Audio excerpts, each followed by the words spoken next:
Hello and welcome to One India. I'm your host Ria. Delhi's air quality is back in the spotlight, but for all the wrong reasons. As the winter approaches, the city once again is facing a surge in air pollution, and with the AQI reaching hazardous level in many areas, then like every other year. There's rise in respiratory illness, infection, and other health conditions that healthcare professionals struggle to address. And to discuss the same, we are joined by Dr. Dhiren Gupta. He's the co-director of the Pediatric Intensive Care Unit at Sir Gangaram Hospital. Dr. Gupta has first-hand experience dealing with the rising number of pediatric cases, and today we will be discussing with him how air pollution is affecting children's health in Delhi and what parents and policymakers can do to protect them. Dr. Gupta, thank you so very much for joining us today on One India. Thank you. Thank you. Could you give us an overview on how the current air quality situation in Delhi is impacting children, especially from the medical perspective? And also, what changes have you noticed in last few years? Yeah, this year I would say it's a little bit different from last few years. Winters have come little bit early, and rainy season was quite extended, right? And so what we found a beautiful weather throughout summers and throughout rainy season, but suddenly winters have come past 10, 15 days, right? And now we have found that pollution has also come. So as compared to last few years, the pollution has come little bit early because I think because of the cold temperature, cold environment, and now we are viewing a lot of patients related with respiratory diseases coming to our OPDs and to our wards. Okay. So as you just mentioned about the respiratory cases have been coming up. So children's those who are more vulnerable to air pollution than than the adults, it is quite obvious. So can you explain why their bodies are more susceptible to the pollutants and in comparison to the adults and what risk they face as a result of it? Yeah. Yeah, first of all, if we start problem from infancy, right in infancy, babies, everything is immature. Brain is developing, lungs are developing, cardiovascular system is developing. So they are more vulnerable. And also some wrong happens, something noxious thing happens at this stage. This child has to live last than an adult. So suppose I am 55-year-old, I have to live for another 20 years, but a child who has to live for 80 years, 90 years. So all these noxious stimulus which is seeding in presently can have long lasting problem.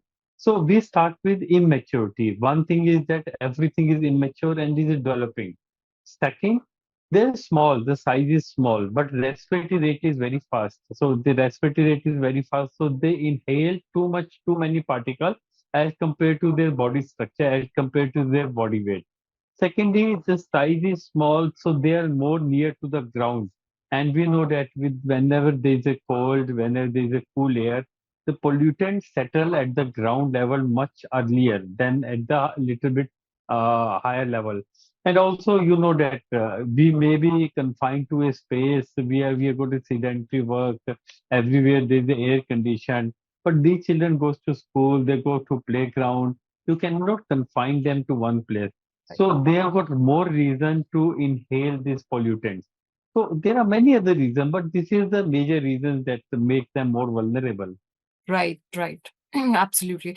Also, doctor, when we talk about, respiratory diseases, asthma and Mhm, bronchitis, these mhm. two disease seem, or these two conditions seems to worsen with the rising pollution. So can you explain how poor air quality aggravates these conditions and what warning signs parents should be, vigilant about? You see, try to understand. We agree that there are two group of patients. One is already suffering from respiratory problem. Hmm. Second, even normal kids who never had respiratory problem, they also suffer. So we start with the problem which you mentioned, Mhm. right? What are these diseases? These are like inflammatory diseases. So what happens? I got a trachea, I've got a bronchi. They are inflamed. right? And because of the inflammation, any noxious stimulus stimulates them to constrict and to produce hyperinflammation, and that leads to problem. Now imagine a patient who is already, whose airways are already inflamed, already infected. When this pollutant air goes inside, it actually the multiplies the inflammation. So inflammation, which is already there, get multiplied. Mm. And also it has been seen that there are some viral infections. Like viral infections, you can also suffer from viral infection if virus is in the air. What happens if virus is in the air? That attacks the, you can say the capability of attacking the respiratory system multiplies.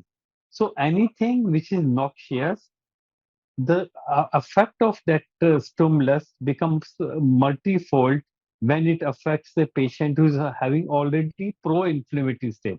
So that is one thing. Secondly, leave aside a patient who is predisposed to respiratory infections, who is predisposed to allergies.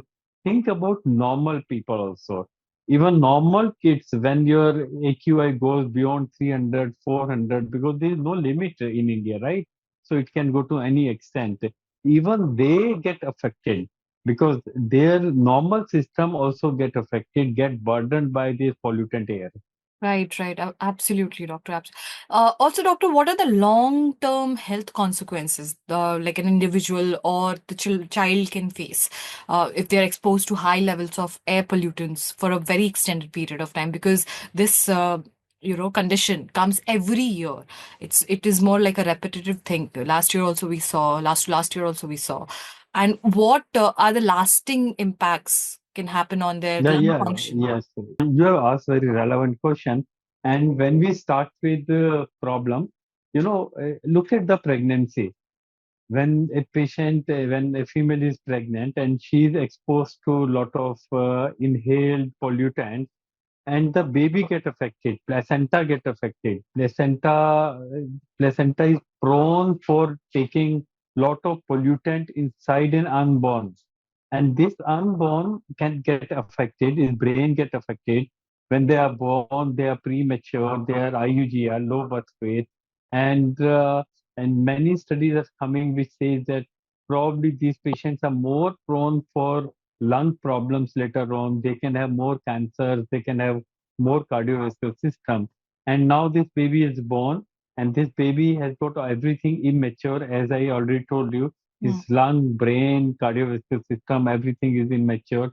And if this baby is affected by the pollution, and especially very small size particle, which can enter the blood, can affect the cardiovascular system, they can make the system more vulnerable, so that later on when they become adult, they have got more cardiovascular disease, more heart disease, more cognitive problem. Their central nervous system becomes vulnerable. They have got more cognitive. Nowadays, you know that autism is quite a prevalent. And we don't have very clear-cut data, but it indicates that these patients not only have respiratory problem, but also CNS problem. Their growth is small, and there's less growth. Their airways is small, so everything is jeopardies, and so they can lead to problems. Right, right. So it starts from infancy. It starts from utero, and many studies say that these allergies, they are more prone for allergies, especially the household. If it is they live near the highway, within 100 meters, they live near the highway. They are constantly exposed to pollution. Hmm. So these are the patients whose problem starts from infancy in utero, and once problem starts in the utero, once abnormal seeding has done inside the body, so they carry for lifelong. And as we have already told you, not only patients who are suffering from allergies or asthma, but also normal patient get affected with such a huge pollution. That's true. So, doctor, if I ask you about the stats or the data, are you seeing an increase in these specific respiratory illness and complications as we are moving towards the winter season? And what have been the numbers earlier or in the summer season, and how's the number now? Like your patients coming in? if I compare past 15 days as compared to 2 months back, almost I'm getting three times the patients who are having respiratory problem. And most of these patients are two types. One is a patient having bronchiolitis, suffering from RSV infection, suffering from influenza infection. And I'm not sure that likely that their viral infection, the virulence might be changing, virulence might be increasing because of pollution. But one thing is very definitive that those patients who were like in June, July, their inhalers, they stopped their inhaler, they were doing well, everything was well, and now they are coming with the respiratory disease. So that is very clear. Their respiratory problem has increased over past 15 days, and probably change in season as well as pollution might have affected them. Right, right, doctor. So, doctor, what are the some practical steps that, the parents or the individuals can take to protect their child from this polluted air? Uh, and one major question is like, should they totally avoid the outdoor activities during this period, or there are ways that this can be tackled or taken care of? I think this is the most difficult answer. And actually, we make you and cry at this time, and then we forget. And actually, nothing is being done at a community and the state level. Right. Like our government does nothing, right? Hmm. So what I always say at individual level, we can do something. Like if you look at the indoor pollution, there are so two types of pollution. One is indoor pollution, second is outdoor pollution, right? And normally we don't look at the indoor pollution and we try to neglect the indoor pollution like agarbatti, dhoop, and when you fry something, can you imagine what is the AQA level at a room at your home? If you fry something, it turns out to be 500, 600. So we always look at what is happening in the atmosphere, but look at the atmosphere inside the home. So what you do, you can do two to three things. One is that while frying something, open up the windows and exhaust so that your AQI normals or at least decreases. Secondly, don't carry your kids to the kitchen. Like many of the females have got habit, they don't have any help at home, Mm. so they carry their kids On their in the shoulders. kitchen and Yeah. on their shoulders, and you're actually exposing your premature or infants, and as I told you, they are very vulnerable. Right. Thirdly, mop your house rather than dry dusting. So Mm. dry dusting is little bit worse than the mopping. Mopping is the better way to clean at present, especially when there's a lot of pollution around. Also, you can have plantation inside the home. There are many plantation available, which decreases the pollution level. So at indoor level, you can do lot of things, and many people about ask about the air purifier. They are Mm. useless for pediatric age group for children because they are not going to stay in one room. They are going to go outside and they are going to play, and nothing, no benefit they can get. Now, second question you asked about this was about the indoor Mm. activities. Now, secondly, outdoor activities. What happens? Pollution is the maximum at the maximum at the early morning And and the late afternoon. So you can avoid those time. And especially outdoor exercises should be avoided because during exercise your respiratory rate is very high. Mm. So you're going to inhale lot of pollutant. So Mm. try to avoid early morning and late afternoon. Whatever activity you want to do, 12 to 3 p.m. is the best time. And also, when you go to school, the waiting time when you're waiting for your parents or your bus, don't wait near the roadside. So wait in the playground. So because pollutant levels will be least at that place. So these things can be done. And people ask about mask. Mask is very impossible to don by the pediatric patients. Means post-COVID, everybody got tired with the mask. So mask is good, you can say preventive agent, especially N95. If you are moving towards area which is heavily pollutant, but again, it's difficult to imply practically. Right, doctor. Also, doctor, there's one more category of people, I would say, who are very much allergic to dust. And during the winter season, or as the winter approaches or sets in, the dust particles, as you also just mentioned earlier in the video, that it settles on the lower surface of right. So how do they prevent themselves? Like they'll have to cover their Yeah. face throughout the time, wear the mask the whole time. What are the measures for them? Two things. One is mask, apply mask. Secondly, morning, evening, clear up your nose, right? So, like in the morning hours, you something known as niti kriya, or nowadays douches are available. You clear up your nose. So, whatever pollutant has sit in there, this is some part of pollutant is going to invade your body and going to produce cardiovascular and lot of side effects. You clear up the nose in the morning and in the evening. That can save. And also start your inhalers as a prophylactic agents. Like many of the patients are asthmatic. Many of the patient doctors must have prescribed inhalers like budesonide, steroid inhaler, and start 15 days before change in the season, 15 days before pollution comes into play. So that will reduce their inflammation and that will save your exaggeration which can happen. Right. Doctor, one last final question to you is what larger actions you think needs to be taken by the government, by the society, by the people of the community to address this escalating public health crisis? Because this is actually now the need of the hour. So, if you can suggest some of the measures or the actions, it's which As I is. told you, you're asking me the question which I'm trying to find out the answer. At an individual level, I told you, at a community level, I don't know how to answer this, but which is preventable?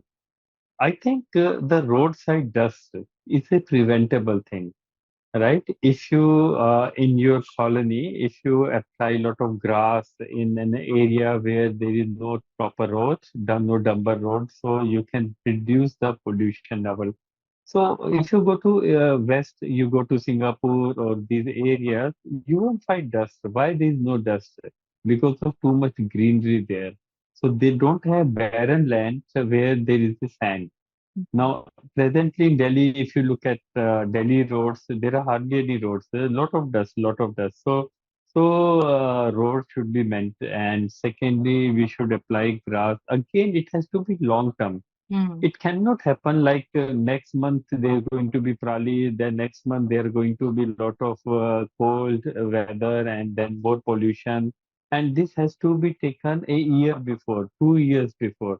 So these have to be long-term solutions. Hmm. It cannot have short-term. Again, avoid fossil fuels and use LPG. But again, poor people, they don't have source to get an LPG. So in general, community standards has to improve, community income has to be improved. Then at community level, roads should be built and so that less dust. And of course, means if you are able to avoid extraneous factor like Prali and sort of which looks very difficult because even in government, state government, central government, different government, they don't come together. They think of themselves rather than we people. So unless they don't start think about community as a whole, and nothing is going to change. Every year you're going to take my interview, you're going to publish it and you forget it. So this is happening for so many years. Right.